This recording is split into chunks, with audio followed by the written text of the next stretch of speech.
লক্ষ্মীর ভান্ডার স্কিমে মহিলাদের জন্য একটি সর্ববৃহৎ আপডেট। এপ্রিল মাস থেকে কিন্তু বহু মহিলারা ইতিমধ্যে এই প্রকল্পের মাধ্যমে আর টাকা পাবেন না।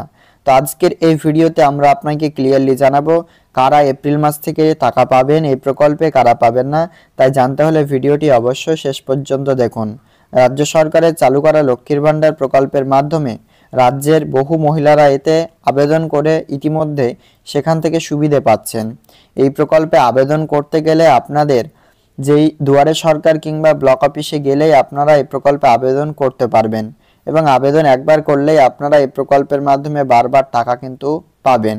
তো ইতিমধ্যে লক্ষ্মীর ভান্ডার প্রকল্পে সতর্ক বার্তা সকলের জন্যই। এপ্রিল মাস থেকে নিয়ে বন্ধ হতে চলেছে বহু বেনিফিশিয়ারিদের ইনঅ্যাক্টিভ করবেন রাজ্য সরকার। কেন ইনঅ্যাক্টিভ করবে সে সংক্রান্ত আপডেটও জানিয়েছে এবং এপ্রিল মাস থেকে নিয়ে কারা টাকা পাবেন না তো সেটাও আজকের এই ভিডিওতে আমরা ক্লিয়ারলি জানাবো। তো আপনি এই প্রকল্পের মাধ্যমে পরবর্তী কিস্তি টাকা পাবেন কিনা সেটা অবশ্যই কিন্তু আজকের ভিডিওর মাধ্যমে জানতে পারবেন। তাই ভিডিওটি না টেনে সম্পূর্ণ দেখুন।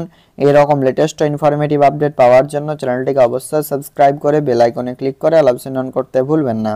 তো রাজ্য সরকারের লক্ষ্মীর ভান্ডার প্রকল্পের মাধ্যমে বেনিফিশিয়ারি স্ট্যাটাস চেক করার একটি অপশন দিয়েছে। তো ফার্স্ট আমরা আপনাকে ক্লিয়ারলি জানাচ্ছি কারা এই প্রকল্পের মাধ্যমে পাবেন এবং কারা টাকা পাবেন না। তো দেখুন অনস্ক্রিন আর্টিকেলে বলা হয়েছে 2021 সালে মুখ্যমন্ত্রী মমতা বন্দ্যোপাধ্যায় রাজ্যের মহিলাদের আর্থিকভাবে সহযোগিতা করার জন্য একাধিক প্রকল্প চালু করেছেন। তার মধ্যে উল্লেখযোগ্য প্রকল্প হলো লক্ষ্মীর ভান্ডার স্কিম। এই লক্ষ্মীর ভান্ডার প্রকল্পের মাধ্যমে শুধুমাত্র এই রাজ্যের মহিলারা যাদের বয়স 25 থেকে 60 বছর বয়স রয়েছে তাদের এই প্রকল্পে প্রতি মাসে 1000 ও 500 টাকা অর্থাৎ এসসি এবং এসটি ক্যাটাগরি মহিলাদের 1000 এবং জেনারেল ও ওবিসি ক্যাটাগরি মহিলাদের 500 করে দিয়ে আসছেন। তপশিলি জাতি এবং উপজাতির জন্য মহিলাদের প্রতি মাসে 1000 টাকা এবং অন্যান্য শ্রেণী মহিলাদের প্রতি মাসে 500 টাকা করে দিচ্ছেন রাজ্য সরকার।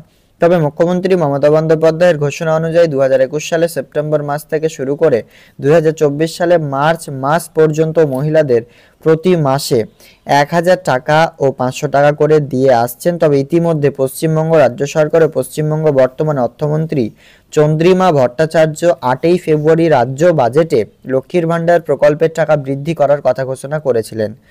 লক্ষ্মীর ভান্ডার প্রকল্পে যে সমস্ত মহিলারা আগে প্রতি মাসে 500 টাকা করে পেতেন তাদের এবারে এপ্রিল মাস থেকে দেওয়া হবে দ্বিগুণ অর্থাৎ 1000 টাকা।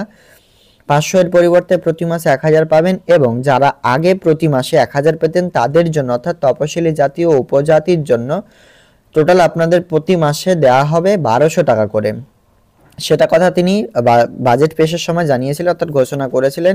তবে সামনে সারা দেশ মিলে লোকসভা নির্বাচন, তাই এই লোকসভা নির্বাচনের আগে রাজ্যের লক্ষ্মীর ভান্ডার প্রকল্প নিয়ে বিশাল বড় ঘোষণা করল রাজ্য সরকার। লক্ষ্মীর ভান্ডার প্রকল্পে এপ্রিল মাস থেকে নিয়ে টাকা বন্ধ করার নির্দেশ অবশেষে জারি করলো নবান্ন সরকার।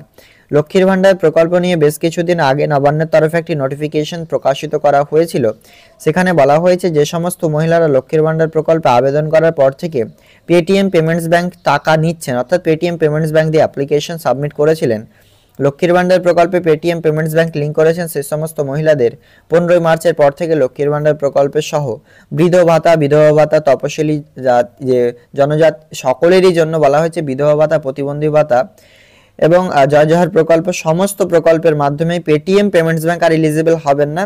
তো ভাতা ইত্যাদি রাজ্যের বিভিন্ন প্রকল্পে পেটিএম পেমেন্টস ব্যাংক এবং পেটিএম ফার্স্ট ওয়ালেট ও আর কার্যকরী করতে হবে না, কারণ 15 মার্চ পর্যন্ত যে টাইমলাইন বেঁধে দিয়েছিল আরবিআই সেটা কিন্তু অলরেডি ডেডলাইন পার হয়ে গেছে। সে কারণে পেটিএম পেমেন্টস ব্যাংক যাদের অ্যাড রয়েছে তারা অবশ্যই চেক করে নেবেন। পেরিয়ে যাওয়ার পরে নবান্নের তরফে লক্ষ্মীর ভান্ডার ও রাজ্য বিভিন্ন প্রকল্পের পেটিএম পেমেন্টস ব্যাংক এবং পেটিএম ফার্স্ট ওয়ালেট রাজ্যের সমস্ত সুবিধাভোগীদের এপ্রিল মাস থেকে নিয়ে টাকা বন্ধ করার নির্দেশ জারি করলো পশ্চিমবঙ্গ রাজ্য সরকার। এবং এর সাথেই নবান্নের তরফ থেকে ঘোষণা করা হয়েছে যে সমস্ত উপভোক্তাদের পেটিএম পেমেন্টস ব্যাংক লক্ষ্মীর ভান্ডার প্রকল্প এবং বার্ধক্য, বিধবা এবং প্রতিবন্ধী ভাতার মতো প্রকল্পে ইত্যাদি প্রকল্পে লিঙ্ক করে রয়েছেন সেই সমস্ত উপভোক্তাদের 29 মার্চ এর মধ্যে অন্য কোনো ব্যাংক অ্যাকাউন্ট যুক্ত করার নির্দেশ জারি করেছেন। তো আপনারা জানেন 29 মার্চ পর্যন্ত যে আপনাদের সময়সীমা বেঁধে দেওয়া হয়েছে বিভিন্ন প্রকল্পে আবেদন করে থাকলে পেটিএম পেমেন্টস ব্যাংক দিয়ে সেটি অতি সত্বর আপনি চেঞ্জ করে নেবেন। তো আপনারা যদি চেক করতে চান কিভাবে লক্ষ্মীর ভান্ডার স্কিম আপনি চেক করবেন, তো এখানে socialsecurity.gov.in একটি লিঙ্ক রয়েছে বা ডাইরেক্ট লক্ষ্মীর ভান্ডার লিখে সার্চ দেবেন। দিলে social security.gov.in অফিসিয়াল ওয়েবসাইটে আসতে পারবেন। সিম্পলি ট্র্যাক অ্যাপ্লিকেশন স্ট্যাটাস অপশনটিতে ক্লিক করবেন। ক্লিক করলে এরকম আপনার সামনে পেজ চলে আসবে, এটিকে আপনি ডেস্কটপ মোডে করে নেবেন। তারপর দেখুন এখানে লোডিং হবে। ফার্স্ট আপনারা একটা অপশন পেয়ে যাচ্ছেন, enter application number, ID number, mobile number, Swasthyasathi card number এবং আধার নাম্বার, এই 4টা অপশন দিয়ে আপনি চেক করতে পারবেন।